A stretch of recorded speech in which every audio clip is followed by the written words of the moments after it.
मेरे गांव में एक पुरानी खंडहर हवेली है जिसमें करीब सालों से वहां कोई नहीं रहता। ये बात मुझे मेरे गांव के दोस्तों ने बताया। जब ये बात मुझे पता चली तो मेरा मन करने लगा कि मैं एक बार उस हवेली को देखूं।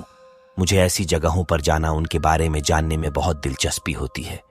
फिर एक दिन मैं अपने दोस्तों के साथ वहां जाने का प्लान बनाता हूं और उस खंडहर हवेली के सामने पहुंच जाता हूं। वह दूर दूर तक कोई आता जाता नहीं था। मैंने जब ये बात अपने दोस्तों से पूछी कि यहां अगल बगल कोई रहता कोई नहीं, बल्कि लोग इस रास्ते भी आ जा नहीं रहे हैं, ऐसा क्यों? तो मेरे दोस्तों ने बताया ये हवेली सिर्फ पुरानी और खंडहर नहीं है, बल्कि ये हवेली एक भूतिया श्रापित हवेली है। मैं बोला, ऐसा तुम इतने यकीन से कैसे कह सकते हो? मेरे दोस्तों ने कहा, यहां पूरे गांव का यही मानना है। इसके बारे में एक बहुत पुरानी और सच्ची घटना यहां प्रसिद्ध है। मेरे मन में इसके बारे में जानने का ख्याल और बढ़ने लगा। मैंने पूछा, क्या है इसके पीछे की कहानी? तब उनमें से एक दोस्त ने मुझे बताना शुरू किया।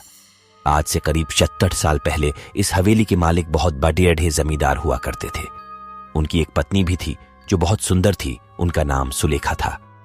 उस समय ही डाकुओं के भी खौफ से लोग डरते थे। डाकुओं की टुकड़ी जिस गांव में भी घुसती थी, उस गांव को पूरी तरह बर्बाद कर देती थी। एक बार डाकुओं के सरदार को जमींदार के धन और संपत्ति पर नजर पड़ी, जिसके बाद उसने जमींदार के घर डकैती डालने का सोचा। इस पर सभी डाकुओं ने हां कर दिया। फिर एक दिन जो हुआ वो जमींदार ने कभी सोचा भी नहीं होगा। डाकुओं ने एक दिन जमींदार के हवेली पर रात में डकैती मार दी। जमींदार ने भी अपनी सुरक्षा के लिए पहले से ही कुछ सिपाही और नौकर रखे हुए थे, जो डाकुओं के हवेली पर आने पर उनसे लड़े पड़े। क्योंकि जमींदार के सिपाही और नौकर बहुत कम और साधारण हथियार के साथ थे, वही डाकुओं की संख्या बहुत ज्यादा थी और अच्छे हथियार के साथ लैश थे, जिसकी वजह से जमींदार के सिपाहियों और नौकरों को कुछ ही देर में मार डाला। ये सब जमींदार ने देखने के बाद सोचा, इससे पहले कि डाकू हवेली का दरवाजा तोड़कर अंदर घुस जाए, उसे अपनी पत्नी और खजाने को छुपा देना चाहिए। फिर उसने उस खजाने को एक हवेली में ही किसी खुफिया जगह पर छुपा दिया और अपने पत्नी को खुफिया कमरे में छुपा दिया और बाहर से कमरा बंद कर दिया। इसके बाद कुछ ही देर में डाकू हवेली का दरवाजा तोड़कर अंदर घुस गए, जिसमें जमींदार की मौत डाकुओं के हाथों हो गई। पर जमींदार ने मरते मरते अपने खजाने का पता उन डाकुओं को नहीं बताया। डाकुओं ने खजाने को बहुत खोजा पर वो नहीं मिला। फिर डाकू वहां से हवेली की कीमती सामान के लेकर वहां से चले गए। पर जमींदार की पत्नी, जो एक खुफिये कमरे बंद थी, उसका पता किसी को नहीं था। उसकी पत्नी बहुत चिल्लाई, लोगों को बुलाने की कोशिश की, कमरे के दरवाजे को तोड़ने की कोशिश की, पर वो अंत तक कुछ नहीं कर सकी और भूख प्यास से वो तड़प तड़प कर वहीं मर गई।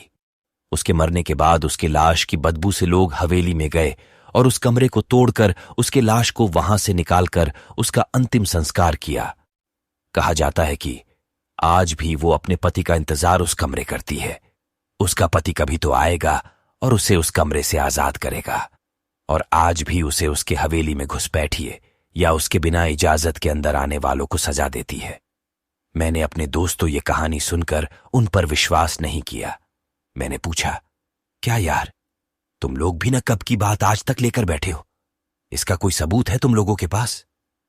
तो उन लोगों ने बोला, कुछ लोगों ने इस हवेली में जाने की और वहां रुकने की गलती की थी, जो आज तक इस सदमे को भूल नहीं पाए हैं। मैंने पूछा, ऐसा क्या हुआ था उन लोगों के साथ इस हवेली में? तब दोस्तों ने मुझे बताया, एक बार एक अपराधी जेल से भाग जाता है और इस हवेली में आकर छुप जाता है। उसके बाद कोई कुछ नहीं जानता कि उस हवेली में उसके साथ क्या हुआ था। बस दूसरे दिन उस अपराधी की लाश उस हवेली में मिली। मैंने बोला, यह हादसा भी हो सकता है।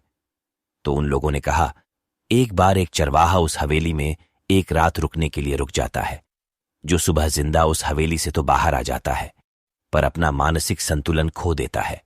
तब से वो आज तक पागल है। ये सब बातें सुनकर मेरी हिम्मत नहीं हुई उस हवेली के अंदर जाने की।